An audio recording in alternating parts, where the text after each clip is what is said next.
Yo, what is going on, you guys? It's your boy King Sanders here. We are back with another day of sports betting. This is going to be for Saturday, March 11th slate of NBA action. I'm super excited to dive into it. We have a monstrous slate today. We have a huge slate, and I found some really good value here. So I do have 4 spots that I did want to go ahead and target. But before we did, I did just want to go ahead and say that we are still currently on the road to 12,000 subscribers. So if you guys are new, make sure that you guys do hit that sub button for me. It truly does mean a lot to me. Hopefully we can go ahead and hit that 12,000. I'm looking to try to hit 13,000 by playoffs. I'll be doing a pretty big giveaway if I do end up hitting that, so make sure that you guys are subbed. Next, I did just want to go ahead and give a quick shout out here to all of our members here on the channel. Thank you guys so much for everything that you guys do, and thank you guys so much for giving such a small channel such a big chance, as I always say.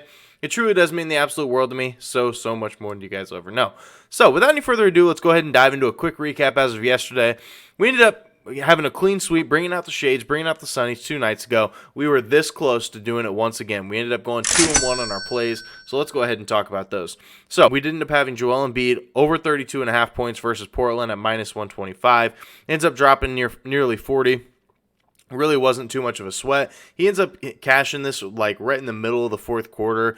He had 30 going into the fourth quarter, so I was pretty confident about it. But he ended up getting it done for us. Really no sweat whatsoever. Then we also had our other win. We had Nets +5 versus Minnesota at -110. This game did end up going into OT, but the Nets actually ended up pulling off the win. The Timberwolves did end up hitting a 3 to tie it and sending it into overtime. Definitely made me a little bit nervous, but the Nets, they didn't let us down. They were not going to let us down. They helped us come through, so we ended up winning that one as well. Then we had our one loss. We did have Keldon Johnson under 20.5 points versus Denver at -115. Truly, I would take this bet again.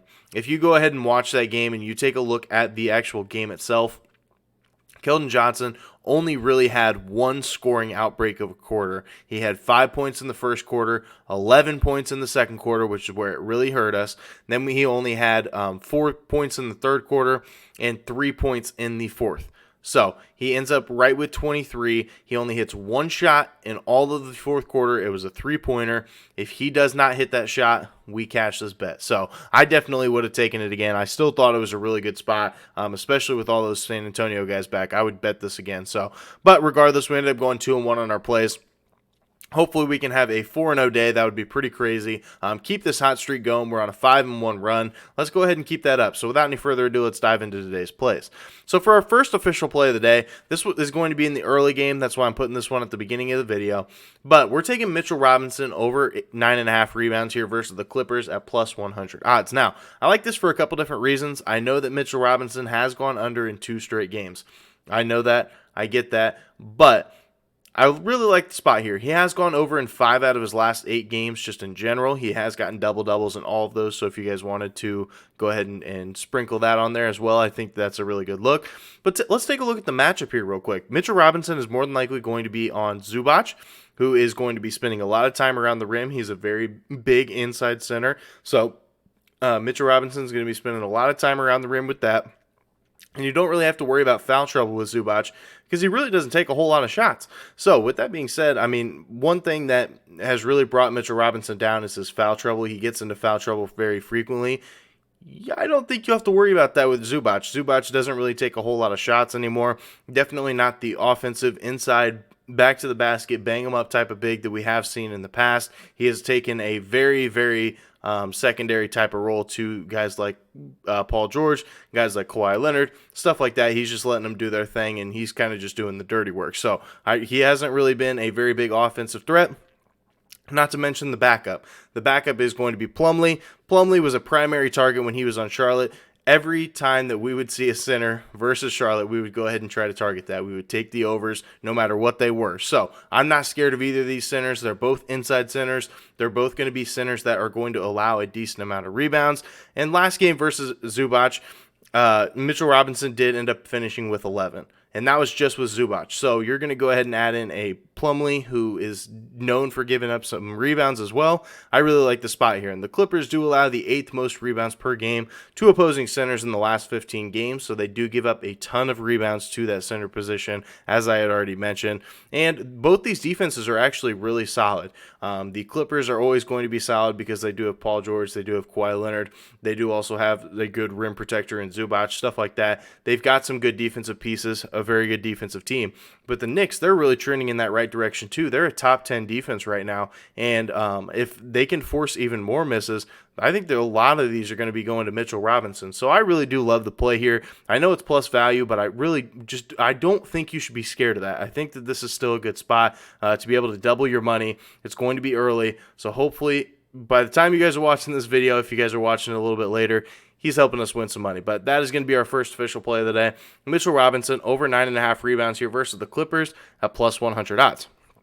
Now for our second official play of the day, we're going to be taking Jason Tatum over 29.5 points here versus the Hawks at minus 115 odds. Now he has gone over in 2 straight games, and he's gone over in 3 out of his last 4. So I think that this is a pretty good spot here. He has also gone over in 2 out of his last 3 here versus the Atlanta Hawks. And the Hawks truly haven't been the greatest defense all year long. They are 10th in points allowed, so they do give up literally a top 10 when it comes to points allowed. They are also 22nd in defensive efficiency, one of the worst defensive efficiencies in all of basketball. And if you take a look at it, they have not done a very good job of guarding that power forward position. They allow the 4th most points per game to opposing power forwards on the season, which is where he is as of right now, especially with Robert Williams going to be out and stuff like that. He's going to see a lot of minutes at that power forward position per usual, and I think that he does take advantage of it, especially a guy like John Collins. I think that he does have a really big night here. So that is going to be our second play of the day. The spread is only 5 points. I think it's going to be very close, and they're going to need Jason Tatum to step up, and I think he does. So that's going to be our second official play of the day. Jason Tatum over 29.5 points here versus Atlanta at minus 115 odds. Now for our third play of the day, we're going to be taking Paolo Banchero under 19.5 points here versus Miami at minus 120 odds. Now he has had 4 really good games. If you go ahead and Google up Banchero's recent game log, you guys are going to see that he has had very, very good games. He's had 4 of them where he has dropped at least 20 points. But let's look at those matchups here. You're looking at Charlotte, a bad defense, a very fast-paced defense. You're looking at Portland, a very fast-paced team. You're looking at Milwaukee. In Milwaukee, they had no Giannis, and they had no Drew Holiday for that game, their best 2 defenders, and Giannis more than likely would have been a very big help for a guy like Paolo Banchero. And Utah. Utah is a very fast-paced and not a very good defense either. So, regardless, I know he's had 4 good games, but I think this is a spot that you do want to fade him. Also, Miami does allow the second fewest points per game to opposing teams. One of the best defenses in all of basketball. There's no question about it. And they play at a really slow pace. They are 29th when it comes to pace. One of the slowest paced teams in all of basketball. I think that speaks plenty of volume here, so I really do like it here. I think that Banchero does struggle versus this very good Miami defense. So that is going to be our third official play of the day. Paolo Banchero under 19.5 points here versus Miami at minus 120 odds.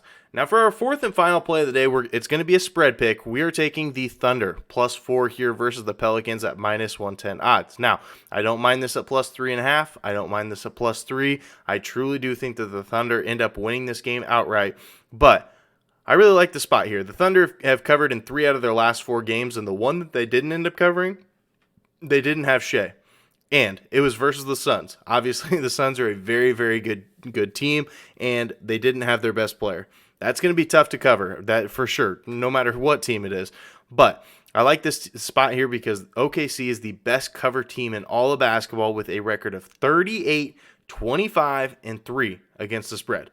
Literally the best record in all of basketball, and not to mention as a road underdog this year, they have killed teams 17-7-3 against the spread as a road dog this year. Anytime that they're favorites, you definitely do not want to target the Thunder, but I still think that as a dog, you want to take them as much as possible. And not to mention the Pelicans, they have kind of struggled here recently, only covering in 3 out of their last 10 games. And the Pelicans are 11-10 against the spread as a home favorite. Now, I know that, a little bit positive, but definitely not something that makes me scared to bet against them. So I really do like the spot here, and it looks like Brandon Ingram is currently listed as questionable. that would be a big loss for this team for sure. We know how much they struggled when Brandon Ingram was off the floor. If he sits, I think that the Thunder win this game, and I think they win it by a pretty decent margin. So that is going to be our fourth and final play of the day. OKC Thunder +4 here versus the Pelicans at -110 odds. So that is going to do it for today's video. If you guys did enjoy, make sure you guys do like, comment, subscribe, turn on that notification bell so you guys know whenever I post. Like I said, we are still currently on the road to 12,000 subscribers. So if you guys could go ahead and help me out, make sure you guys do hit that sub button for me. But that's going to do it for me. This is King Center signing out. Peace.